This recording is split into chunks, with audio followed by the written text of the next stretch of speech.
If God made us, he knows best how we're supposed to function. We should listen to him. Let me give you an illustration.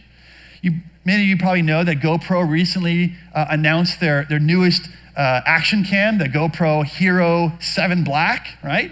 And it's got all kinds of new features, right? You'll notice the video is incredibly stable, even if you're jumping on a mountain with a mountain bike. I mean, a whole bunch of new advances, all right?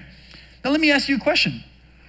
Who are the best people in the world to explain to a GoPro Hero Black owner what are the best ways to take care of your GoPro? Like, what are the heat tolerances? How far underwater can you take this GoPro camera? How do you mount a GoPro camera on a helmet or on a chest harness?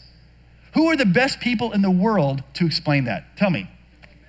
Yeah, the people who make it, right? The engineers at GoPro. They're the ones who best know because they're the ones who designed, who produced, who manufactured the GoPro.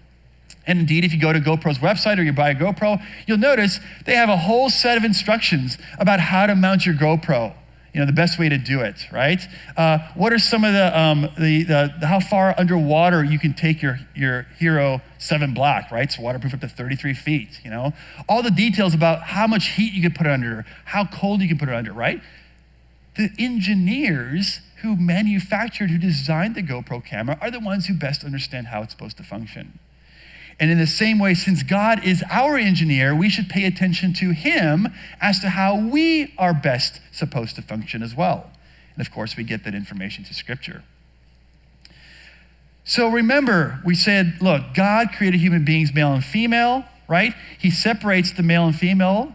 And then, because they're separate, the male and female come back together to create something that is more whole than by themselves. And this is why God commands a man to leave his father and his mother and be joined to his wife, and the two will become one flesh. So God creates humanity, separates the male and female, and that's why he says in marriage they come together again to create a one flesh union. And we see this in Genesis chapter 2. The man said, "This is now bone of my bones and flesh of my flesh. She shall be called woman because she was taken out of man for this reason." For what reason? Because woman was taken out of man, because the man and the woman were taken apart, a man then shall leave his father and his mother and be joined to his wife, and they now become one flesh. At Stand to Reason, we help Christians to think clearly so they can share their worldview with others. If you want to see more videos like this one, go ahead and click the subscribe button.